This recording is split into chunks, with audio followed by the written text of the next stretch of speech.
Let's start today by talking about the vaccine passport. That's really all we're going to talk about today. I really want to focus on this. I think it's going to be a long enough topic that I think everybody is going to have an opinion, of course. But first, roll the intro.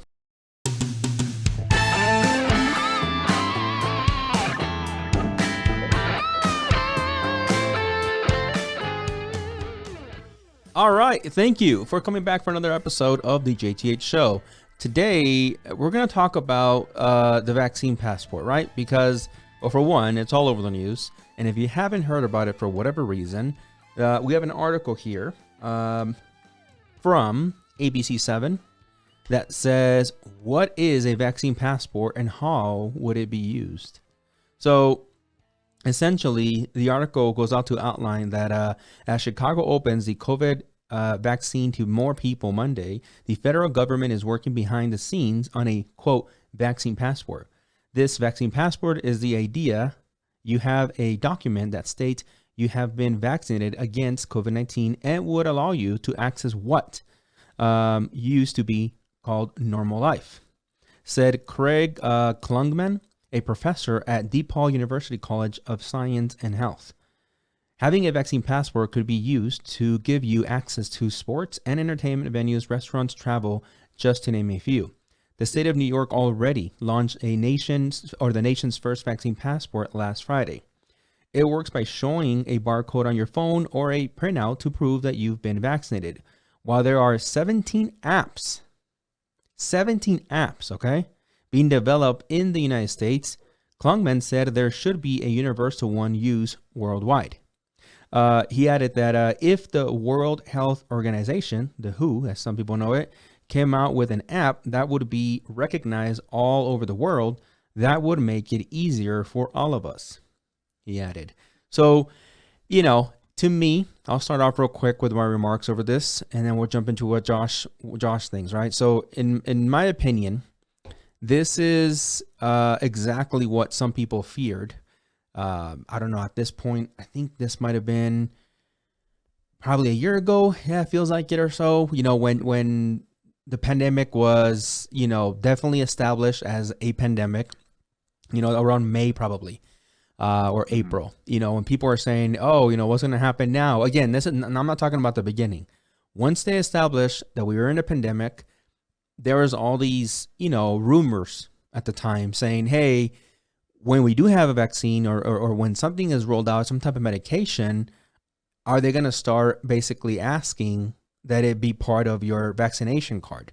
Now, I'm not sure in the UK, Josh. I know in the US and in Mexico, you do have a type of like a card that that the doctors fill out every single time you get a vaccine as a child, right? Or as you get older, even in your teenage years, right? And it just shows. Here in the US, we use it to even enroll our kids in school. Now, people were wondering, hey, is that something that's going to have to be added to those cards? Later on, I remember, and I'm going to say I covered it. I talked about a sort of like a rumor that people were saying because of something that occurred with like Ticketmaster, where Ticketmaster was basically saying, hey, we might require for you to show, or for people, right, for attendees to show proof that they had the vaccination. At the time, I expressed that it was nonsense. That people, at least in my opinion, I didn't see any venue that was worth me getting vaccinated just to go see any artists, right? I thought it was this nonsense. It was going to create problems not only at the door, it was going to create problems, with people that have their reservations over vaccines. I'm not a no-vaxxer. I am not a no-vaxxer. I'll leave that very clear. I've said that before. However, I'm also not one of those people that will rush or try to get to the front of the line to get this vaccine done on me, right? It's just because of, my silo, if you may, right? Because I do live in my own bubble. I am always home. Like 90% of the time I am home, right? So I don't feel the need to run and to get in line, right? Now, when we get it, it is very likely, right? But again, I don't know. That's my take. And I think this is going to create more problems than it really is going to solve. But, that's my take on it. Well, I think what he said about having a universal passport, a universal, like for the whole world, if everyone has to have some kind of universal vaccine passport, That kind of makes a little bit more sense. When we start talking about 17 independent companies doing their own, that's when you start to think like, okay, yeah. The only thing that's going to win at the end of the day is capitalism. Yep. Data. Data. That's the only thing that's going to win from this, right? Yeah, data. I mean, one of the biggest things that people that I've seen, at least in comments, say is this is just going to give these companies, especially the 17 that I mentioned, and probably more to come, the ability to grab data, right, and resell that data and saying, hey, an example, we have John or Jonathan or Josh registered, a date of birth, obviously the age, sex, we have what else, address. I mean, just tons of data points, right, that they'll be able to sell. Now, will some safeguard your privacy, is blah blah blah, maybe, but like Josh said, capitalism, right? Like it's all over this, right? So with one universal, would that be better than 17? Yes, because I am not, and I think I've mentioned it before as well, I'm not a fan of the credit system we have here in the US, right? It's a disaster. We have 3 credit bureaus who are privately owned. They can change and they don't have to disclose their algorithm of how or whatever formula they have to grade you, right, on this credit system. And then you have all these banks and lenders that use data from these credit companies, which then these alleged, credit bureaus that are supposed to be there for the people really just sell your data over and over, like over and over and over. I get, all these offers directly sometimes from Expedia or TransUnion. It's all capitalism, right? And it comes down to the data and how they manipulate it. And what happens with the credit systems, at least here in the US, you can go to one lender and they'll look at all 3 credit bureaus, all 3 different scores, by the way. Or some lenders will be like, oh, we're only going to be looking at this lender, which makes a disaster out of everything, because then the consumer gets frustrated because you're like, okay, well, how can I improve my credit overall? Well, Expedia, you can do it this way. TransUnion, you can do it this way, whatever. My point is, I feel that this is going to be something very similar with these so-called vaccine passports, right? Or applications that ultimately might be looking to gain even more information, connect you with your Facebook, connect you with your social media, connect you with work. You bet your bottom dollar that some of these applications are not just there or putting all this money and effort into developing one app for one purpose, one vaccine. Hell no, right? They're going to want to pitch it to employers and say, hey, have your employees get this application. And then I'm going to pair up with Moderna or Pfizer. And, you know what I'm saying? Like, and it's all in the money. And by the way, what happens? We have another article here. What happens with something like this? Boom, right there. So what happens when we have, like this article states here from CNBC, mutations could render current COVID vaccines ineffective in a year or less. Epidemiologist, whatever, warn, right? This was published today. So this goes hand in hand with what we're saying here, that the vaccines that all these companies are developing could become ineffective. Furthermore, defeating the whole purpose of a passport that they're already making a big deal, right? There's already a lot of hesitation. So the article, by the way, goes on to say some key points like mutations of the coronavirus could render current vaccines ineffective within a year, according to a survey of experts in 28 countries.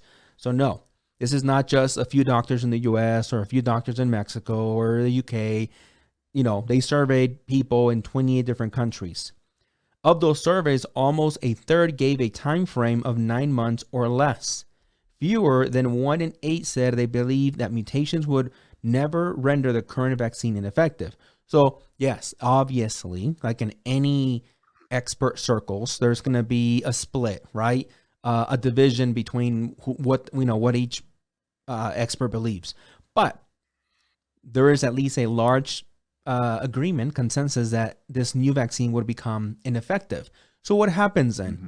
Are we going to be adding 4 to 5 vaccines to this passport? So now you're gonna want to go to a I don't know, a soccer game, a concert, and it's like, ooh, you have 2 of the 4. Sorry, right? You know Yeah. what I'm saying? Yeah, exactly. And I completely agree with you. And I just remembered something as well. I actually know someone who cannot actually get, I think, a specific type of thing she's allergic. They physically cannot have it because I can't remember what exactly it is, but they can't have it because, Right. they could have a potentially fatal allergic reaction. So what happens in that case as well? Yeah. I mean, are they going to be denied entrance to all these venues or Yeah, to all, to essentially, they can't as the article said, normal life, right? Mhm. I mean, normal life, by the way, I like how they phrase it here in the article. What does that even mean? I mean, for a lot of us, we've made the current situation somewhat normal already. We've had to, right? A lot of us have already figured out a way to just make this the new normal in the sense of working from home, getting maybe your food delivered, right? Yes, you go out once in a while, but I mean, I don't know that I need to make concerts and venues, period, my normal, right? Does it mean that I'll never want to attend a venue? Yes, but I at least personally, I don't know about you, Josh, but I am okay with waiting it out a little longer, right?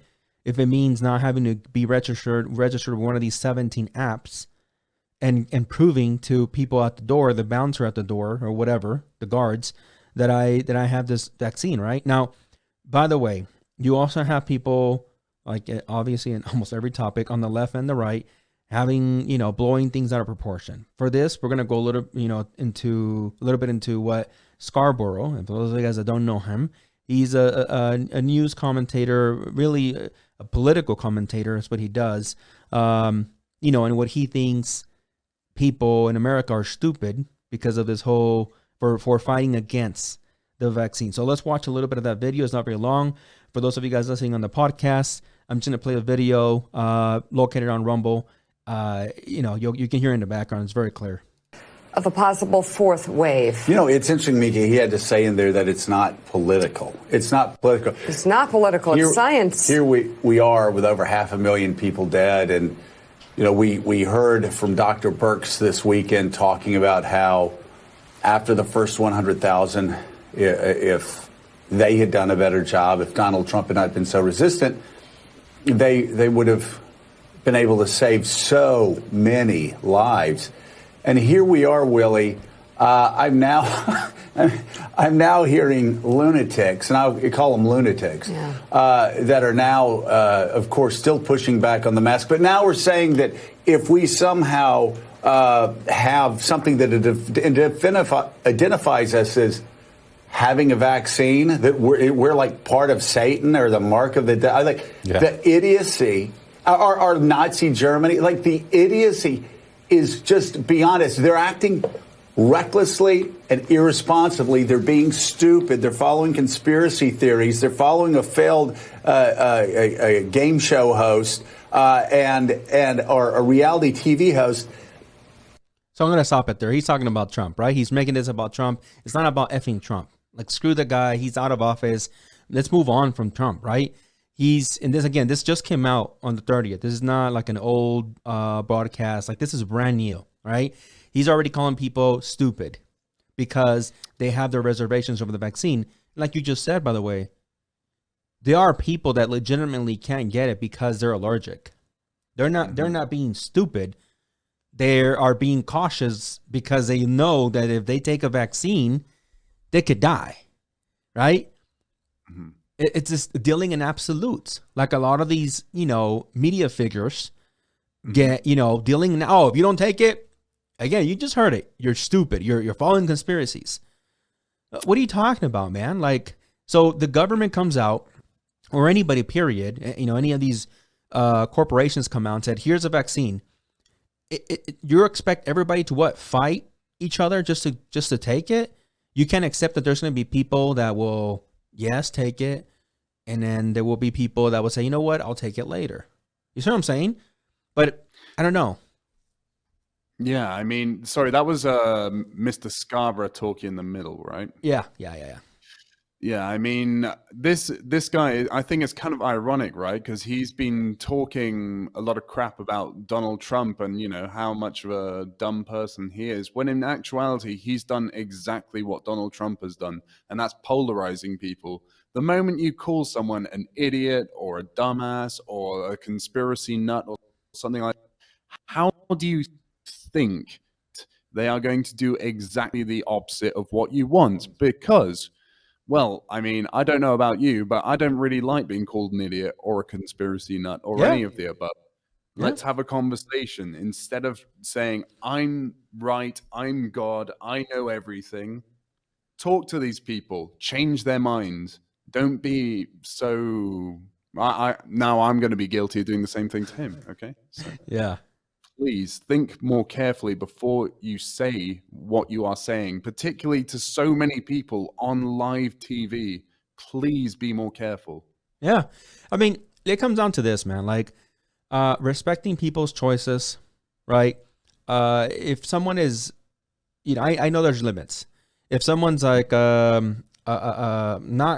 well, I will say this, a never vaxxer, and they're not believers of this pandemic, and they're out there being reckless. Yes, I'm not gonna sit here and condone that and say, yeah, you know what? That's no, absolutely not. Right? There are safety measures in place. This pandemic is real. All right. Mm-hmm. Whether you think it came out of an animal, and naturally transmitted over to a human, or some people believe it came out of a lab. Listen, at the end of the day, at this far in the game, it doesn't matter. It's real. It's out there. People have passed away, right? People have lost loved ones. So that should not be in question. People need to be careful when it comes to interacting out there in the world right now, right? But there are limits. There is a balance, right? And trying to make everybody just get in line because you have a strict belief. Again, I just said it. It doesn't mean I'm never going to take the vaccine. I'm not saying that, right? I think eventually it is something that we are going to take, but I'm not running to the front of the line, right? And for that reason, I'm not stupid, right? Because I'm not, again, trying to cut in the line there just because, Scarborough, whatever his name is, thinks I'm stupid. Now, we have other things happening, by the way, with this whole thing, and that is Biden trying to get the governors to roll back the mask mandates, right? So in a different article, actually this is a video as well, Biden calls for mask mandates to be reinstated. And let's hear a little bit of what he says there real quickly. It's just a minute and 20 seconds. And then we'll go back to commenting. I'm reiterating my call for every governor, mayor, and local leader to maintain and reinstate the mask mandate. Please, this is not politics. Reinstate the mandate if you let it down. And business should require masks as well. The failure to take this virus seriously, precisely what got us in this mess in the first place, risk more cases and more deaths. Look, as I do my part to accelerate the vaccine distribution and vaccinations, I need the American people to do their part as well. Mask up. Mask up. It's a patriotic duty. It's the only way we ever get back to normal. To cheer together in stadiums full of fans. To gather together on holidays again safely. Go to graduations, weddings. Third, I announced on March 11th, I direct every state, territory, and tribe to open up their vaccinations to all adults no later than May 1. I issued that order because moving beyond priority groups to enable all adults to get vaccinated is critical to having a July 4th that's closer to normal. So we're not going to have a normal 4th of July. I don't know why. He's not the only one, to be fair, that I hear that from. Like, it's just like the whole, I don't know if you remember this, by the way, the whole Trump thing. By Easter, this whole thing will be gone. It's like, stop downplaying it. Like, for someone that critiqued Trump for so long, right, as Biden when he was running, you're doing the exact same BS. This is not going to be done We're not going to be all green by the 4th of July. It's unrealistic, right? And you're setting up those expectations, and all people are hearing, even if he didn't mean it like that, even if he meant it like, we'll be in a better position. This, which he didn't say that. He said, he is effectively saying, oh, it'll be gone.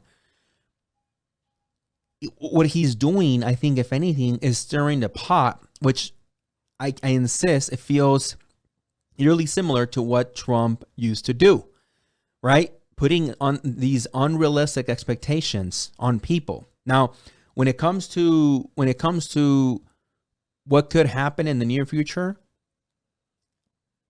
with this whole situation of the double mask, the COVID vaccine, I honestly believe you need to leave it up to people, right? Mandates, man, do not work. You create more hostilities, more fights, more problems. Maybe not in his little nice Oval Office, but in the streets, you do, right? Here's the way I look at it, man. All right, this is my opinion. I still go out here in Texas. We don't have a mask mandate anymore. Okay, like the Governor Abbott came out and said, basically everything goes back to normal. I don't believe that's right. When even that day that the lift or the mandate was lifted, I wore a mask. Right? When we go out, we don't go out often, but the couple of times that we have gone out since, we wear our mask if we're gonna be out in literally like in close. First of all, in a store or something, right? That it's a close environment, and then even more when we're in close proximity to someone else. If we're out, like we went out, I think 2-3 days ago to get water, because we don't drink the faucet water. We go out and get water, whatever, right, in the machine. We were on the open, dude. No one around us. Me and my wife didn't wear a mask, right? We went out that same day and we got Subway. When I went in to order my Subway, the people behind the counter had their mask on, their employees, and so did I. And I even noticed other Patreons walking in with the mask. So it was respected all the way around. And even the whole, distance was still respected, right? Mm-hmm. That to me makes me feel better that people naturally want to respect it, right? Than to instill all these mandates, these passports that people, if anything, it's almost like challenge accepted. You wanted me to get a vaccine and you're going to force me to get an app? I'm not going to do it. I know it sounds childish, but isn't it like that most of the time, dude, right? You force people to do something and they're like, F you, I'm not going to do that. Yeah, I totally get. I mean, I do see that. I mean, I get what he's trying to do, Biden, with this. I really do, because I mean, like, wear a mask. It's just like, it's something so simple that still people don't get. You know what I mean? I guess maybe the situation in El Paso might be a bit different. I guess maybe people might respect it more. Who knows? I don't know. But maybe in larger cities, maybe in like New York, maybe in Los Angeles and stuff like that, where it is a lot more populated, and people, I think, probably should be mandated to wear a mask in those places because they are so densely populated. I think that just makes common sense. But unfortunately, common sense is just not that common anymore. Yeah. So I don't know. I mean, and the one closing point as well, I thought it was quite funny the way that Joe Biden, that's the first time I've heard a president say it, just like, come on, guys, please stop, just wear a mask. I thought that was quite strange, because normally presidents are very, well, at least presidents of the United States are very forthright, very straight up, I guess. I don't know. I just wasn't expecting that. Just kind of, please, guys, come on. Pleading with the people. No, they used to be. No, you're right. The image I think that you have of U.S. presidents, what they used to be like that. And you're not the only one who has ever shared that sentiment, saying like, what is happening with your last few presidents? Right. I mean, and I think if anything, it shows that they are desperate, right? To try to get people to do whatever they feel. And that's what I'm saying, that we are at a point where mandates are no longer beneficial. Like, I can understand mandates in the past, and I'm talking about not like in the last year, like in the past for anything, right? They were more respected. Like you said yourself right now, coming from a president, it was like, hey, the president said to do this. But over the last year, things have become such a mess between the name calling, between, you know, the childish acts, behavior, that these mandates now feel exactly the way you said. It's like people now don't respect them, right? And they create these hostilities. Now, in a place like New York and LA, like you said, yeah, I mean, I'm not going to say I disagree with you. Sure. Yeah, like I think in a place like that, maybe restaurants should maybe mandate, because they are a private business. And in private business, you have to do, if they say, you know, like a lot of them, I'm not sure if you ever seen them, like they'll put like no shirt, no shoes, no service kind of thing. Right, it could be the same thing, you know, like, hey, in order for you to use our services, right, or be one of our patrons, we would like you to please wear a mask. You have the choice of walking away and say, you know what, I don't choose to wear a mask. So instead of going, an example, to Burger King, where there's a sign that says please wear a mask, I'm going to go elsewhere where they're not going to mandate it, right? I think there's certain things that have to be left up to people.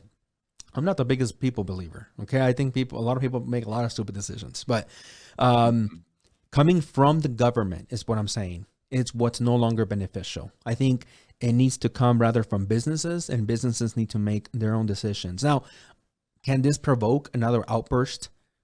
Yeah, it definitely can provoke another outburst. But if you are a person that you don't want to be caught in the crosshairs of these, you know, bursts or whatever they call them of cases, don't be around them. You know, like if I know, I don't know, Josh's bar doesn't mandate a mask, guess what? I'm not going to go to Josh's bar, right? I'm sorry. That's Josh's decision as the owner of the bar, and I'm not going to go there, right? Sorry, Josh. Like I'm not going to basically put my money in your pocket because I don't believe in what you believe as a store owner. Maybe one day when I get the vaccine, maybe one day when all this is over, I'll go back to being one of your patrons. But for now, I'm not going to go there. I'm going to go to Bob's bar, because in Bob's bar, I can still get my beer, but for some reason it makes me feel better, even if I'm drinking in public, to wear my mask and to do like, look, put this, look, and put this, whatever, man. That's my belief, right? So I'm going to go to Bob's bar. I'm not going to go to Josh's bar. A week later, I find out that there was a little burst of cases and coming out of Josh's bar. I'm going to say, hey, good thing I didn't go there. Good thing I wasn't there for that, right? I mean, that's what I'm saying, that it has to be left up to people at this point, because coming from the government, it's only going to create problems. Like there's this, I wish I would have got it ready for this video, but you guys can go Google it. There is already a movement, dude, scheduled for, I don't know, the next week or something, for a like big burnout of masks in Florida. Yes, Florida, of all places.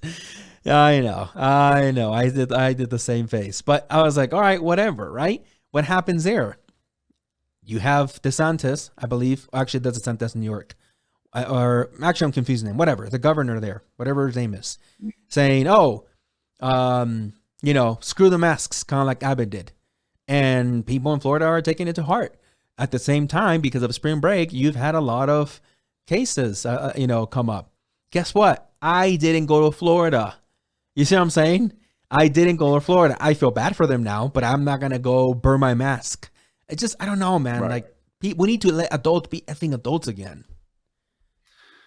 Yeah, it would be great, but just some adults just aren't adults. You know what I mean? They're just not. They're not all there. I mean, like some people who make these decisions to follow these movements, like burn the mask, they're obviously not fully functioning people. I'm not going to say they're stupid, but they're not. They're very ill-informed and very easily led. And unless there's someone who can change my mind about that, then I'm going to carry on thinking this way. Yeah. But until that day, we'll. And I respect it. And yeah, I think this is just more perfect proof that the United States is run by private companies. Oh, absolutely, dude. We're a big corporation here. Like, you know, I've always said, I know we're getting a little bit off topic, but I've always said that the government, it's like a business in and of itself. You know, like it is. It is. Like, you know, we can pretend it's not, but the government certainly, at least here, you know, I can't speak for all world governments, but at least here in the U.S., definitely runs like a business. You know, it just for sure. It really does. Look at MAGA. Look at what happened with MAGA. Yeah. Like the red hats. I mean, that's marketing right there. That's amazing marketing right there. Yeah, no, it is. I mean? You got to give it to the guy. Yeah, it was. I mean, You see a red hat, and he accomplished, right? You're like, it could be Nike, it could be like whatever, it can say anything else, and you're like, your eyes just kind of like, whoa, what is, is that a MAGA hat? Yeah. So you're right. It's a great marketing strategy. But anyways, guys, that's it for today. Single topic, but obviously it's definitely a lengthy topic, and there's a lot more that can be said.